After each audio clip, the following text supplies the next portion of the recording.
The badge on his chest made him believe he had the right to be judge, jury, and executioner. Officer Bryce Kane was the kind of cop who believed he owned the asphalt of Pine Creek, and he carried a special kind of hatred for outsiders who drove cars nicer than his. But on that humid afternoon, Kane made the biggest mistake of his life. He did not just profile a black couple in a luxury SUV, he unknowingly declared war on two of the highest-ranking federal agents in the country. This is not just a story about bad policing, it is a story about the most satisfying career-ending karma you will ever hear. Buckle up. The heat in Pine Creek pressed down like a wet wool blanket. It was the kind of town where everybody knew everybody's business, mostly because there was not much business to know. And at the center of this spiderweb sat Officer Bryce Kane. Kane was heavy in the gut with a buzz cut that had retreated halfway up his scalp. He wore his uniform tight, the fabric straining against a chest that had not seen a gym in years, but he compensated with attitude. In Pine Creek, Kane was not just a patrolman, he was the gatekeeper. He had been on the force long enough to know which drunk drivers to drive home and which ones to throw in the drunk tank. He had a reputation, one that he cultivated carefully. They called him the hammer down at the local dive bar, the rusty nail. He liked that, hammers crush things. Kane was parked in his usual speed trap, a gravel turnout hidden behind a massive billboard advertising a personal injury law firm. He was sipping a lukewarm sweet tea, sweat beading on his upper lip, watching the interstate traffic trickle onto Main Street. He was bored. Boredom was dangerous for a man like Bryce Kane. Boredom meant he started looking for trouble. That was when he saw it, an obsidian black Range Rover, the newest model, gleaming so hard the sun bounced off it like a mirror. It was moving slowly, respectfully, doing exactly the speed limit, but to Kane that was the first red flag. In his mind, nobody drove the speed limit unless they were hiding something. He squinted, leaning forward over the steering wheel. The windows were tinted dark, barely legal by local standards, but he could make out the silhouettes. Two people. As the car passed his hideout, a shaft of sunlight cut through the windshield. Kane saw the driver, a black man, broad shoulders, sunglasses, one hand casually on the wheel. Next to him, a black woman looking down at a phone or a map. The knot in Kane's stomach tightened. It was that familiar mix of jealousy and territorial aggression. Drug money, he thought instantly. It was a reflex, a neural pathway worn deep by years of unchecked bias. Who else drives a $100,000 car through Pine Creek on a weekday? Nobody works a 9 to 5 and buys that. He did not check the plates, he did not wait for a traffic infraction, he just threw the gear shift into drive. The gravel crunched loudly as his cruiser lurched onto the pavement. "Dispatch, this is Unit 4 Alpha," Kane mumbled into his radio, not bothering to swallow his mouthful of ice. "I'm pursuing a suspicious vehicle, black Range Rover heading north on Main, possible drug trafficking suspicion." The dispatcher, old Mrs. Ellison, crackled back. She did not ask for probable cause. In Pine Creek, Kane's gut was probable cause. Kane flipped the lights. No siren, just the silent strobe light threat of authority. He sped up, riding the bumper of the Range Rover, aggressively trying to spook them. "Run," he thought. "Give me a reason." The Range Rover did not run. It did not swerve. The driver signaled right, calmly, methodically, and pulled over onto the dusty shoulder near the old Baptist church. Kane smirked. "Gotcha." He checked his dash cam. It was on, but Kane knew the tricks. He angled his cruiser slightly so the camera would catch the suspect's door, but the audio could be temperamental if he needed it to be. He unbuckled his seatbelt and adjusted his belt. He rested his hand on the grip of his Glock 17, not drawing it, just letting it know he was there. He walked up to the passenger side window. He preferred the passenger side. It threw people off, made them turn their backs to him. He rapped his knuckles hard on the glass. Bang, bang, bang. The window slid down silently. Inside, the air conditioning was blasting. The interior smelled like new leather and nothing else. The woman in the passenger seat turned to look at him. She was striking. Sharp features, hair pulled back in a tight professional bun, wearing a navy blue blazer. She looked at him over the rim of her sunglasses. Her eyes were not fearful. They were annoyed. "Is there a problem, officer?" she asked. Her voice was crisp, articulate, no accent. Kane hated that tone. It sounded like education. It sounded like she thought she was better than him. "License and registration," Kane barked, ignoring her question. He leaned in, letting his sweaty face invade their cool sanctuary. He looked past her to the driver. The driver was a mountain of a man. He wore a fitted gray t-shirt that showed off arms the size of tree trunks. He too was calm, unnervingly calm. "I asked you a question, ma'am," Kane said, his voice dropping an octave. "Do you know why I pulled you over?" "We were doing 35, the driver said. His voice was deep, a bass rumble. Signal was on. "Plates are valid." "I pulled you over because you have an obstructed view," Kane lied. It was his go-to. "That air freshener hanging from the mirror?" There was no air freshener. The driver glanced at the rearview mirror, then back at Kane. "There's nothing on the mirror, officer." "Don't get smart with me, boy," Kane snapped. The slur slipped out easily, a casual flex of power. "I said license and registration now." The woman sighed, a sound of pure exhaustion. "Elias, just give it to him. Let's get this over with." The driver Elias reached slowly toward the center console. Hands! Kane screamed, jumping back and putting his hand on his gun. I want to see hands on the dash now. I'm getting my wallet, Elias said, freezing his movement. You asked for ID. I don't know what you're reaching for, Kane yelled, playing to the invisible audience of his dash cam, setting the stage for self-defense. Get out of the car, both of you, out. Officer, the woman said, her voice turning icy. This is unnecessary. We are complying. Get out or I will drag you out, Kane roared. He was escalating. He wanted a reaction. He wanted them to yell back, to resist. That gave him permission to do what he really wanted to do, put them on the ground. Elias looked at the woman. They exchanged a glance that Kane could not decipher. It was not fear. It was silent communication, protocol. Okay, Elias said, we're stepping out. Kane stepped back, hand twitching over his holster. He was grinning internally. He had them. He was going to tear this fancy car apart, find the drugs he knew were hidden in the panels, and seize the vehicle. By tonight, he would be the hero of the precinct. He had no idea that he had just ordered the special agent in charge of the Atlanta field office and a senior DOJ civil rights prosecutor out of their vehicle. The heat hit Elias Grant and Amara Grant the moment they stepped onto the roadside gravel. It was suffocating, but neither of them flinched. They stood by the side of the car, hands clearly visible. Spread 'em, Kane ordered. Hands on the hood. Am I under arrest? Elias asked, not moving yet. You're being detained for investigation, Kane spat. Now do what I told you. Elias placed his large hands on the hot metal of the hood. Amara did the same. Kane moved in behind Elias. He kicked Elias's ankles apart roughly, wider. He patted Elias down, his hands aggressive and intrusive. He checked the waistband, the pockets, the inner thighs. He was looking for a weapon or a baggie, anything hard. He felt a hard, rectangular lump in Elias's back pocket. What's this? Kane asked, triumph rising in his throat. That is my wallet, Elias said, which contains the ID you asked for. Kane ripped the wallet out. He did not open it yet. He tossed it onto the hood of the car. He moved to Amara. Officer, Amara said sharply, I do not consent to a search. You have no probable cause. I have probable cause because you're acting nervous and your partner here is combative, Kane improvised. He reached for her. Do not touch me, Amara said. It was not a scream. It was a command. It stopped Kane cold for a split second. You listen to me, Kane whispered, leaning into her ear, smelling her expensive perfume. You're in Pine Creek now. The Constitution ends at the county line. I can do whatever I want. He grabbed her arm and spun her around. He patted her down, quickly, roughly. He felt nothing on her. Frustrated, he stepped back. Stay right there. If you move, I will tase you. You hear me? He walked to the driver's side door of the Range Rover. You cannot enter the vehicle without a warrant, Amara called out. Probable cause, Kane shouted back. I smelled marijuana. You are lying, Elias said. Neither of us smokes. This is illegal. Tell it to the judge, Kane muttered. He dove into the car. He tore through the center console. Mints, a charging cable, a pair of Ray-Bans, nothing. He opened the glove box, insurance papers, rental agreement, Hertz, rented in Atlanta. Drug runners always use rentals, he confirmed to himself. He reached under the driver's seat. His hand brushed against something cold and metal. Jackpot. Kane's heart hammered against his ribs. He pulled it out. It was a Sig Sauer P320, black matte finish, standard capacity magazine. He scrambled out of the car, holding the gun up in the air like a trophy. Gun, Kane screamed. Gun, on the ground. Get on the ground now. He leveled his own service weapon at Elias's chest. Elias did not drop. He stood up slowly from the hood, turning to face Kane. His face was etched with a dark, dangerous resolve. Officer, Elias said, his voice deadly calm. Put that weapon down. That firearm is legal. Get on the ground or I will drop you. Kane was shaking now. Adrenaline was flooding his system. You're under arrest for illegal possession of a concealed weapon. It's not illegal, Amara said, her hand still in the air, but her eyes tracking Kane's trigger finger. Check the wallet, officer. Open the wallet you threw on the hood. I don't care about your fake IDs, Kane yelled. He keyed his radio on his shoulder. Dispatch 1018, I need backup. I have 2 suspects at gunpoint. Weapon recovered. Send everyone. You are making a mistake that will cost you everything, Elias said. Look at the badge next to the gun.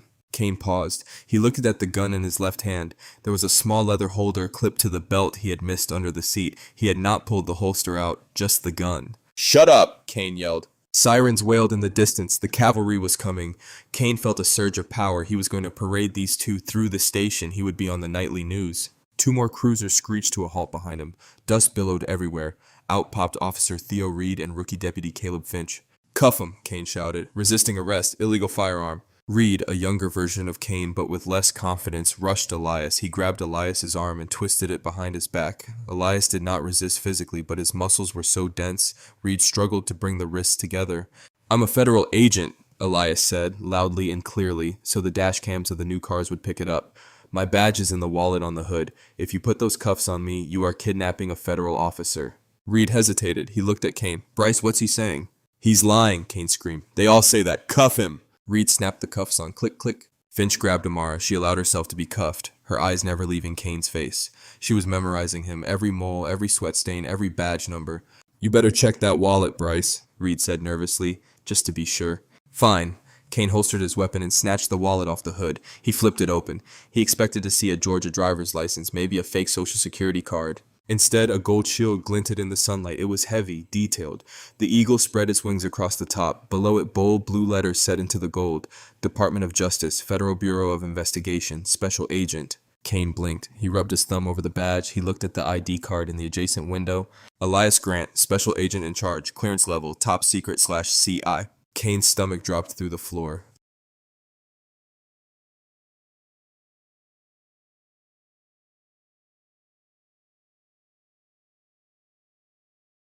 The world tilted slightly on its axis. The heat seemed to vanish, replaced by a cold chill that started at the base of his spine. He looked at the second wallet. Amar's purse was in the car. He ran to the car, grabbed her purse, and dumped it on the seat.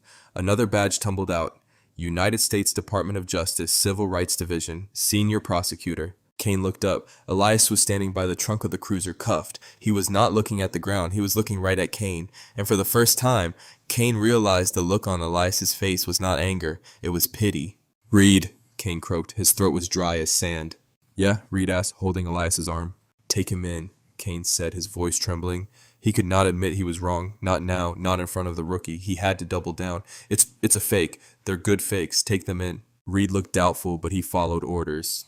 He shoved Elias into the back of the cruiser. As the door slammed shut, separating them, Kane looked down at the gold badge in his hand. His fingers were shaking so hard he almost dropped it. He had just arrested the FBI, but he did not know the half of it yet. He did not know why they were in Pine Creek. The ride to the Pine Creek Police Department was short, but it felt like an eternity inside the cramped back seat of the cruiser. The plexiglass divider was scratched and yellowed, a barrier between the dirty reality of the back seat and the air-conditioned authority of the front. Elias sat hunched over. He was simply too big for the space. His knees were pressed against the cage, but he did not complain. He breathed rhythmically, a technique he had learned during hostage negotiation training at Quantico. Beside him, Amar was staring out the window, watching the familiar landmarks of the small town pass by, the dilapidated gas station, the high school football field, the endless row of churches. Officer Reed, driving the car, kept glancing in the rearview mirror. He looked terrified. The confidence of the badge was evaporating with every mile. Bryce says they're fakes, Reed muttered, more to himself than anyone else. Gotta be fakes. Who carries a badge like that in a glove box? Someone who doesn't want to flash it unless necessary, Elias said from the back. His voice was deep, resonating through the divider. Officer Reed, I want you to think very carefully about your next few actions. You are currently an accessory to a federal kidnapping. If you process us, if you print us, you are cementing your role in this lawsuit. Shut up, Reed shouted, but his voice cracked. You don't talk back there. They pulled into the station's sally port. The heavy metal gate rattled shut behind them, sealing out the sunlight. Bryce Kane was already there. He had sped ahead, desperate to control the narrative before Elias and Amara arrived. He was standing by the booking desk talking fast to the desk sergeant, a weary man named Sergeant Roy Fletcher. Drug runners, Kane was saying, loud enough for the whole room to hear. High-level stuff, Frank, fancy car, concealed weapon, fake federal IDs, real professional counterfeits. I need them processed separate. Maximum security protocols, no calls until we verify their identities. Sergeant Fletcher looked up over his reading glasses, chewing on a toothpick. Feds, Bryce? You arrested feds? Fake feds. Kane slammed his hand on the counter. Don't you get it? It's a cover. They think the badge scares us off. Not to me. I saw right through it. The door to the sally port opened and Reed marched Elias and Amara in. Elias walked with his head high despite the cuffs. Amara looked like she was walking into a boardroom, not a jail. Empty your pockets, Kane ordered, walking over to them. He grabbed Elias's arm to shove him toward the counter, but it was like shoving a brick wall. Elias did not budge until he chose to. You have our wallets, Amara said coolly. You have our phones. You have our badges, which, by the way, Officer Kane, you are legally required to verify immediately by calling the DOJ switchboard. Do you want the number or do you know how to use Google? I don't need your numbers, Kane sneered. He leaned in close to her face. I'm going to book you as Jane Doe until you give me your real name. You're going to sit in a holding cell with the meth heads and the hookers until you break. My name is Amara Grant, she repeated, enunciating every syllable. I am a senior prosecutor for the Civil Rights Division, and you are currently violating Title 18, Section 242 of the United States Code, deprivation of rights under color of law. Kane laughed. It was a harsh barking sound. You memorized the code. Cute. Strip search them. The room went silent. Even Reed froze. Excuse me? Sergeant Fletcher asked. You heard me, Kane said, his eyes manic. I suspect they are carrying narcotics internally. Standard procedure for drug trafficking suspects. I'm not doing that, the female officer on duty, Officer Celine Porter, said from the corner. She stood up, crossing her arms. I'm not stripping a woman in a blazer who sounds like a lawyer because you have a hunch. This is insubordination, Kane screamed, his face turning beet red. I am the arresting officer. I give the orders. Actually, a new voice boomed from the hallway. I give the orders. Chief Roy Harlan walked into the booking area. Harlan was a relic of the Old South, a man with skin like leather and a belly that hung over his belt buckle. He was not a good man, but he was a pragmatic one. He did not like noise, and Kane was making a lot of noise. What is this circus, Kane? Harlan asked, eyeing the well-dressed couple in cuffs. Chief, I caught big fish, Kane said, rushing over. Drug runners, Range Rover, concealed weapon, and look at this. He tossed the badges onto the counter. Fake federal IDs. Chief Harlan picked up Elias's badge. He felt the weight of it. He ran his thumb over the engraving. He frowned. He had seen fake badges before. They were usually light, cheap metal with glued-on centerpieces. This badge was solid brass. The enamel was perfect, and it had a chip embedded in the back for secure building access. Harlan looked up at Elias. He looked at the handcuffs. Who are you? Harlan asked quietly. Special Agent in Charge, Elias Grant, Elias said. FBI, Atlanta Field Office. And if you don't take these cuffs off me in the next few moments, Chief Harlan, I will personally ensure that this building is turned into a parking lot. Harlan looked at Kane. Did you run the badge number? It's fake, Chief. Why would I run a fake number? Kane insisted, sweat pouring down his face. Now run it, Harlan ordered Fletcher. I can't, Fletcher said, typing on his keyboard. System slow. Harlan looked at the woman's ID, Grant, same last name. You arrested a husband and wife? Harlan asked. Siblings, Amara corrected, and partners on the task force. Task force? Kane scoffed. What task force? There's no task force in Pine Creek. Elias smiled. It was a terrifying smile. That's because you're the target, Kane. The air left the room. What did you say? Kane whispered. We aren't passing through, Elias said, his voice dropping to a low rumble that vibrated through the room. We've been tracking a money laundering scheme involving the personal injury law firm and kickbacks to local law enforcement for months. We were on our way to meet with our local informant when you pulled us over. Kane's face went white. The billboard. He sat under that billboard every day. He took cash envelopes from the lawyer every week to ignore certain DUIs. He's lying, Kane shrieked. He's trying to scare you. Chief, put them in the cell. Chief Harlan looked at the badges. He looked at Kane, a liability he had kept around too long, and then he looked at the phone on the wall. Uncuff them, Harlan said softly. No, Kane yelled. He drew his taser. Nobody touches them. They are my callers.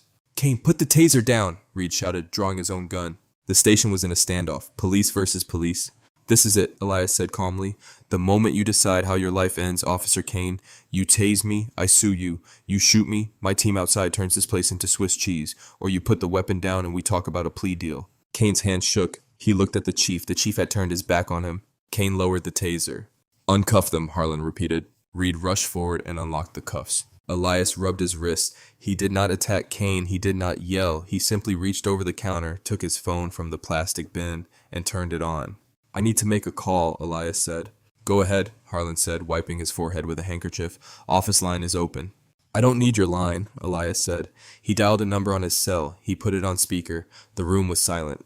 Director's office, a woman's voice answered. Patricia, it's Elias Grant, Code Red, Pine Creek, Alabama. Code Red? The voice on the other end sharpened instantly. Status of Agent Grant and Prosecutor Grant?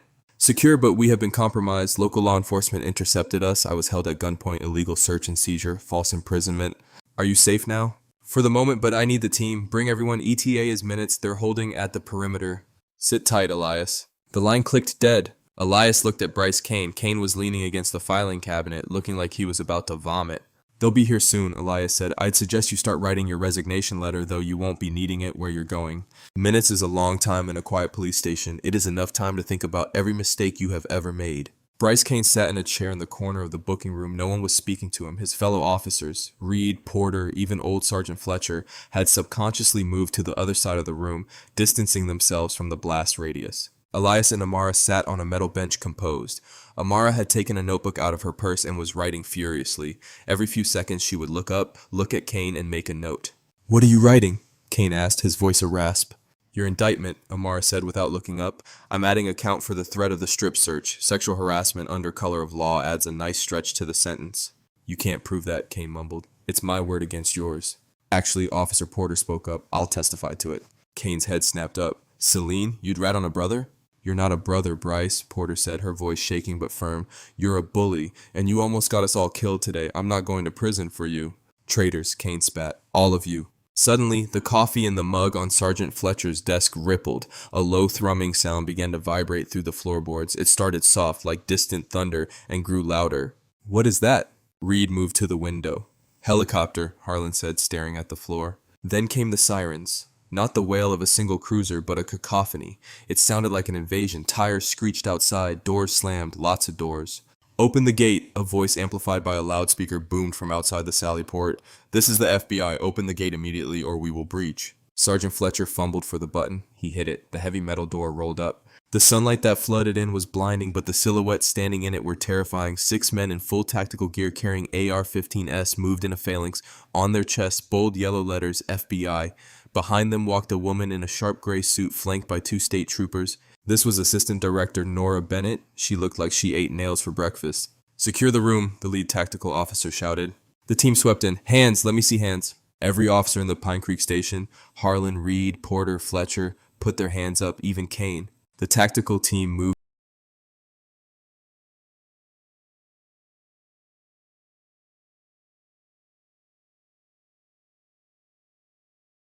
with fluid precision. They bypassed the locals and went straight to Elias and Amara. Sir, ma'am, are you injured? The lead agent asked, lowering his weapon but keeping his eyes scanning the room. We're fine, Agent Rostova, Elias said, standing up and brushing the dust off his trousers. Situation is contained. Assistant Director Bennett walked into the room. She surveyed the scene with a look of absolute disgust. She locked eyes with Chief Harlan. Who is in charge here? She demanded. I am, Harlan stammered. Chief Roy Harlan. Chief Harlan, Bennett said, stepping into his personal space. You are relieved of command effective immediately. The Alabama State Bureau of Investigation is taking over this precinct. This is now a federal crime scene. On what grounds? Harlan tried to muster some authority. On the grounds that your department is running a protection racket for the personal injury law firm and kickbacks to local law enforcement, Elias interrupted. We have the wiretaps, Roy. We have the bank records. We know about the kickbacks. We know about the planted evidence. Elias turned his gaze to Kane. And we know about Officer Kane's enforcement techniques. Bennett turned to look at Kane. Is this the one? That's him, Amara said, standing up. She pointed a manicured finger at Kane. Officer Bryce Kane. He initiated the stop without probable cause, assaulted a federal officer, filed a false report, attempted to conduct an illegal strip search, and brandished a taser against detained suspects. Bennett nodded. She gestured to the tactical team. Cuff him. 2 agents grabbed Kane. They did not do it gently. They kicked his legs apart and slammed him against the wall, mirroring exactly what he had done to Elias earlier. Hey, watch the shoulder, Kane yelped. You have the right to remain silent, Agent Rostova recited, tightening the zip ties until they bit into Kane's wrist. Anything you say can and will be used against you in a federal court of law. This is a mistake, Kane shouted as they hauled him toward the door. I was just doing my job. They looked suspicious. It was a good stop. Elias walked over to Kane as he was being dragged out. He leaned in close. You wanted to find drugs in my car, Bryce? Elias asked softly. You wanted to be a hero? Well, you're going to be famous. You're going to be the face of police corruption in the state of Alabama. Screw you, Kane spat at him. Elias wiped a speck of saliva from his cheek. He did not flinch. Get him out of here, Elias said. As Kane was shoved into the back of a black federal SUV, a cage much smaller and darker than his own cruiser, he saw them. The media, news vans were pulling up, CNN, Fox News, local affiliates. The FBI did not just bring guns, they brought the spotlight. The story of a corrupt small-town cop arresting the FBI was too good to pass up. Back inside, the station was being dismantled. Agents were seizing computers. Files were being boxed up. Chief Harlan was sitting in a chair, head in his hands, as a state trooper read him his rights. Amara walked over to the booking desk and picked up her badge. She clipped it onto her belt. She looked at Elias. You okay? She asked. I'm fine, Elias said. He picked up his own badge. But we're not done. Kane is just the muscle. We need the lawyer, and we need the judge who signs off on these bogus warrants. The lawyer is at his office, Amara said, checking her phone. The B team is raiding it right now. Good, Elias said. He looked at Officer Porter and the rookie Finch, who were standing in the corner, terrified. Elias walked over to them. They flinched. Relax, Elias said. I know who the bad apples are. You two just stood by. That's not great, but it's not criminal yet. He handed Porter a business card. If you want to keep your badges, you're going to tell us everything. Every bribe taken, every time Harlan looked the other way. You talk, you walk, you stay silent, you go down with them. Porter took the card. Her hands were shaking. I'll talk. I'll tell you everything. Good choice, Elias said. He turned to the door. Come on, Amara, let's go get our car back. I think Officer Kane left it unlocked. As they walked out of the station into the humid Alabama afternoon, the cameras flashed. Elias did not smile. This was not a victory lap, it was just the beginning of the cleanup. But for Bryce Cain, watching through the tinted window of the federal transport, his life as he knew it was effectively over. He just did not know how bad it was going to get inside. The federal courthouse in Birmingham was a stark contrast to the humid, dusty streets of Pine Creek. It was a fortress of marble and glass, air-conditioned to a crisp chill. But for Bryce Cain, sitting at the defendant's table in an orange jumpsuit that was 2 sizes too tight, it felt like an oven. Significant time had passed since the arrest. Significant time of sitting in a federal detention center denied bail because he was deemed a flight risk and a danger to the community. The irony was not lost on anyone except perhaps Cain, who still wallowed in a deep pit of victimhood. The courtroom was packed. Every seat in the gallery was taken. In the front row sat Elias and Amara Grant, looking impeccable in tailored suits. They were not just witnesses, they were the architects of Cain's downfall. Behind them sat the national press. The story had gone nuclear. The dashcam footage, the very footage Cain had hoped to use to frame them, had been leaked. YouTube had it. Twitter had it. Millions of people had watched Bryce Cain sneer, "Don't get smart with me, boy," to a decorated federal agent. The comment section was a graveyard of Cain's reputation. He was the most hated man in America. "All rise," the bailiff intoned. The Honorable Judge Nora Langford swept in. She was known as the scalpel for her ability to cut through legal nonsense. She did not tolerate theatrics. Cain's lawyer was a court-appointed public defender named Attorney Victor Hale. Cain had tried to hire the personal injury lawyer he had protected for years, but that lawyer was not answering calls. "Mr. Hale," Judge Langford said, adjusting her glasses, "we are here for the suppression hearing. You are arguing that the dashcam footage should be inadmissible." "Yes, Your Honor," Hale said, sweating. "My client argues that the audio was altered, that he never used racial slurs, that Agent Grant provoked the confrontation to entrap a local officer." Judge Langford looked over her glasses at the prosecution table. Amara Grant stood up. She was not prosecuting this specific case. That would be a conflict of interest, but she was assisting the U.S. Attorney David Ross. "Your Honor," Ross said, standing, "we have the metadata from the SD card, we have the independent verification from the FBI's digital forensics lab, and we have a surprise witness who can speak to the authenticity of Mr. Cain's behavior." Cain frowned. "Witness who?" "Call Arthur Pierce to the stand," Ross said. Cain's heart stopped. Pierce. The back doors opened and Arthur Pierce walked in. He did not look like the confident billboard lawyer anymore. He looked shrunken. He was wearing a wiretap device that had been removed, but he was clearly cooperating. He avoided looking at Cain entirely. Pierce took the stand. He was sworn in. "Mr. Pierce," Ross began, "do you know the defendant?" "Yes," Pierce said quietly. "That's Bryce Cain. He was on my payroll for years." A gasp rippled through the gallery. Cain gripped the table. "You rat, you dirty rat!" "And what did you pay Mr. Cain to do?" Ross asked. "To target out-of-towners?" Pierce admitted, his voice trembling. "Specifically people driving expensive cars who looked like they might have insurance. He would pull them over, harass them, maybe rough them up. Then I'd send a runner to the jail to offer them my legal services to sue the city. We'd settle out of court, and Cain and I would split the settlement money. It was a churn and burn scam." "And did Mr. Cain have a preference for who he targeted?" Ross asked. Pierce hesitated. Then he looked at Elias Grant in the front row. "He targeted black drivers," Pierce whispered. "He said they were easier to scare. He said the juries in Pine Creek wouldn't believe them over a white cop." The courtroom erupted. Judge Langford banged her gavel, her face a mask of fury. "Order! Order in this court!" Cain felt the blood drain from his face. It was not just a bad stop anymore. It was a conspiracy. It was a hate crime. It was systematic corruption. Mr. Hale, Cain's lawyer, looked at Cain with disgust. He did not even bother to cross-examine Pierce. He knew the ship had sunk. Then came the coup de grace. Ross queued up the video again on the giant monitors. "We would like to play the moment of the arrest one more time, specifically focusing on the defendant's reaction to the badges." The video played. The sound of Cain screaming "gun" filled the room. Then the silence. Then Elias's voice, calm and commanding. And finally, Cain's face zoomed in and enhanced when he saw the FBI credentials. The fear in his eyes was not the fear of a man in danger. It was the fear of a bully who had picked a fight with a lion. "Mr. Cain," Judge Langford said, looking directly at Cain, "I have seen enough. The motion to suppress is denied. The evidence stands, and frankly, if I were you, I would start praying for a plea deal, because a jury is going to bury you." Cain looked at Elias. Elias offered a small, polite nod. It was the ultimate power move. He was not angry anymore. He was just efficient. The sentencing hearing weeks later was a formality. The jury had deliberated for less than 3 hours.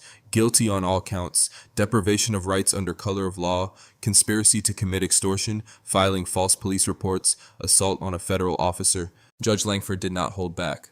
Bryce Kane, you have disgraced the uniform you wore. You used the power of the state as a weapon of terror against innocent citizens.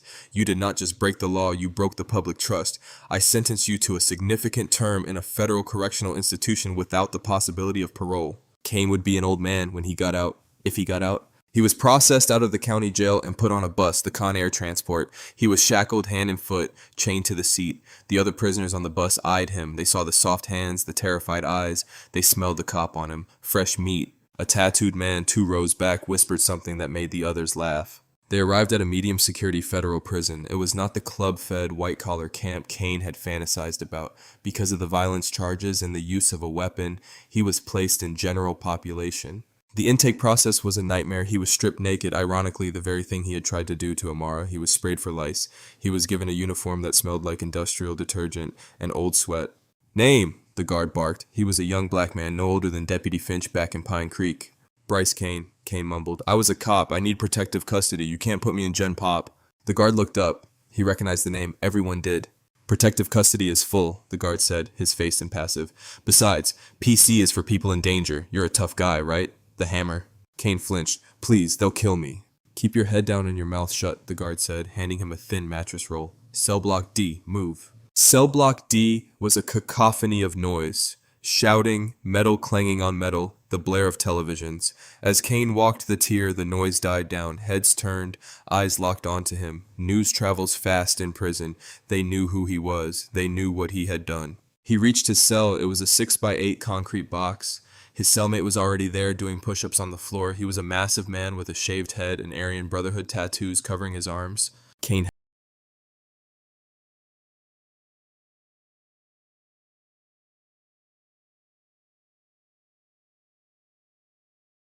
hesitated at the door. Maybe this is okay, he thought.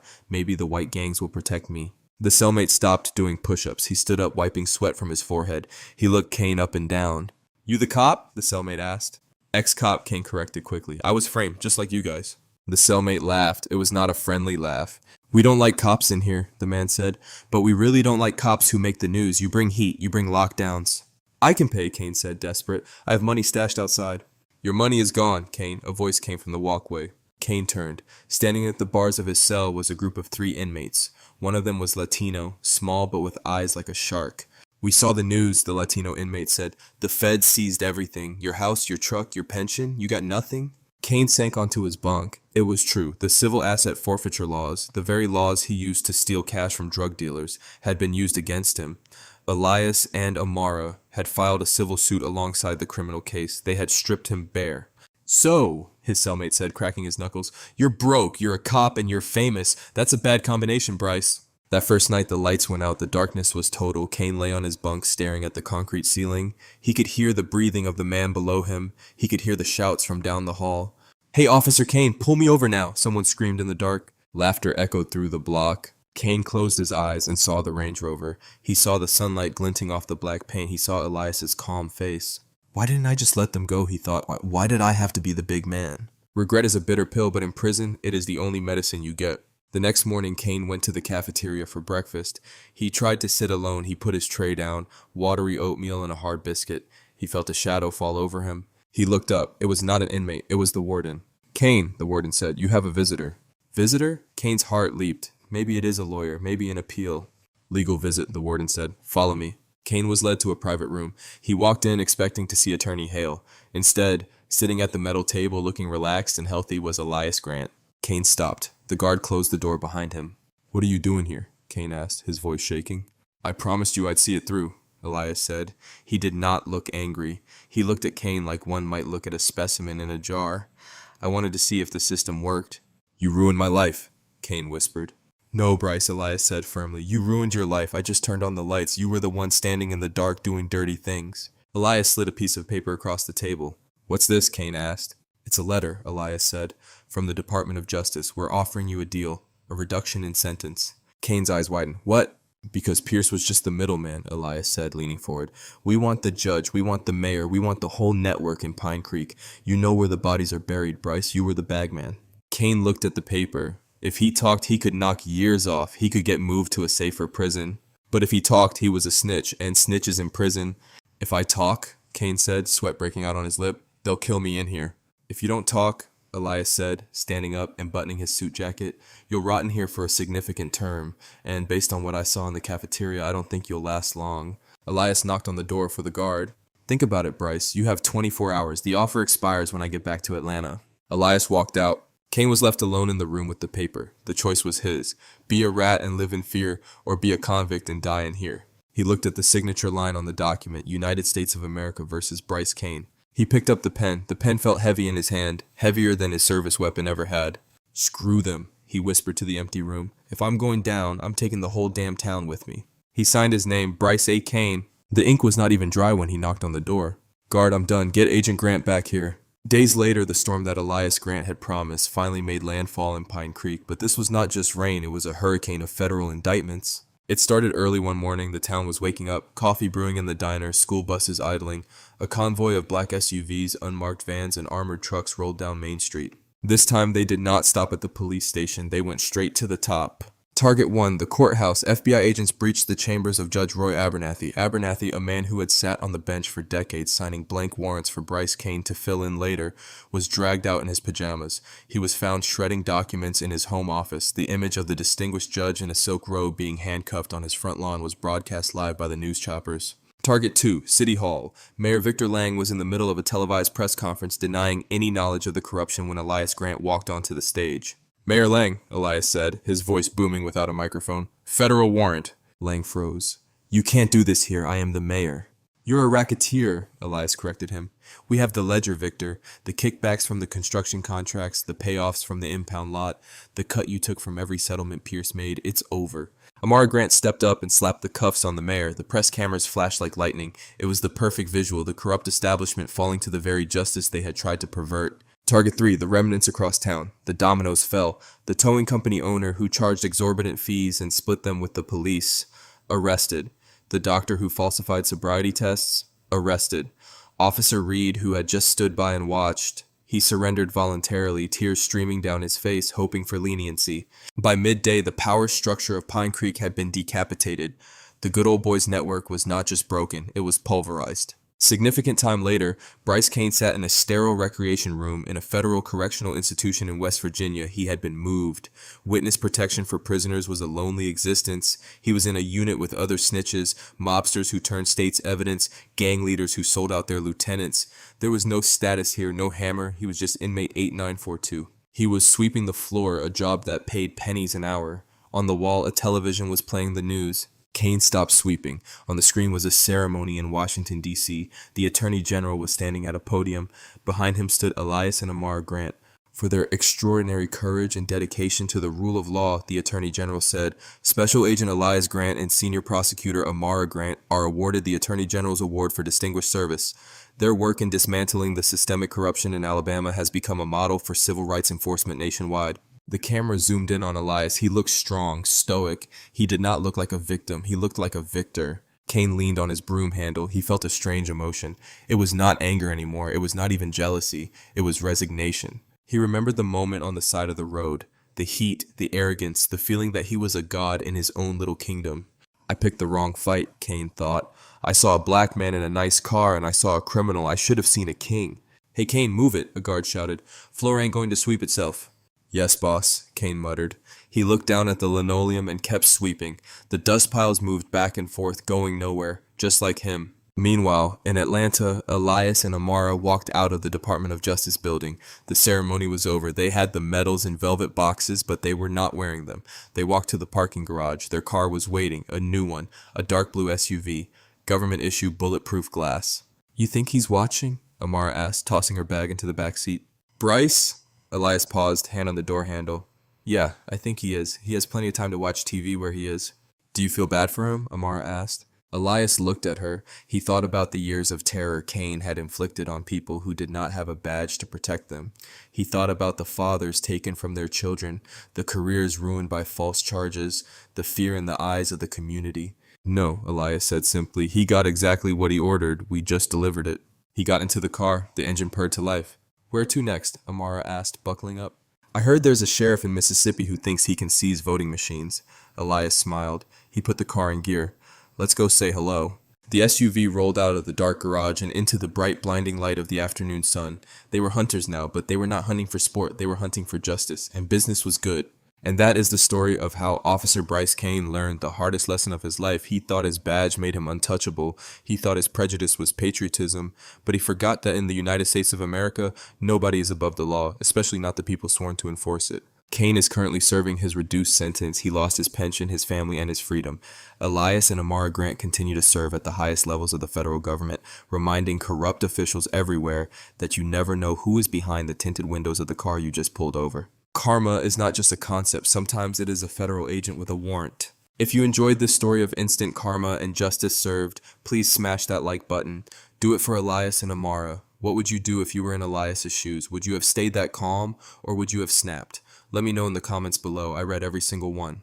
And if you want more stories like this, where the bad guys get exactly what they deserve, make sure you subscribe and hit the bell notification so you never miss a video. Thanks for watching. Stay safe, and remember, check your bias before it checks you. See you in the next one.